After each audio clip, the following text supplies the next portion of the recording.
করছো। আমাদের দেশের মানুষ এখনো পরস্পর শ্রদ্ধা, ভালোবাসা, স্নেহ, মায়া, মমতার বন্ধনে আমরা আবদ্ধ আছি। সামনে 12 তারিখ নির্বাচন হবে। আমরা সবাই চাই শান্তিপূর্ণভাবে ত্রয়োদশ জাতীয় সংসদ নির্বাচন অনুষ্ঠিত হোক, এই পরিবেশ থাকুক, আমরা পরিবেশ তৈরি হোক, আমরা সবসময় চাই। এজন্য নাসিরউদ্দিন পাটোয়ারীকে স্পষ্ট ভাষা বলে দিতে চাই, সরাসরি বাবুনবী রহমতুল্লাহ আলার বিপক্ষে যে কথা বলেছ, কটূক্তিমূলক কথা বলেছ, বিয়াদবিমূলক কথা বলেছ, তার জন্য তোমাকে মাফ চাইতে হবে।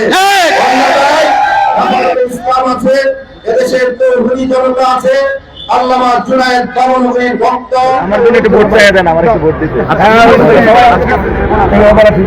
এটা তো বলা ঠিক হয় না। আপনি যুগান্তর বক্তব্য করেছেন, আমরা আগে ক্লিয়ার করেছি না, এবং আপনারা আমাকে ক্ষমা সুন্দর দৃষ্টিতে দেখবেন। আপনি তো জানেন আমি আলেম ওলামাকে কত মহত্ব জানি, এবং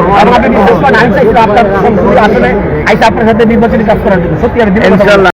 আমার জন্য একটু ভোট চাই দেন, আমার একটু ভোট দিতে।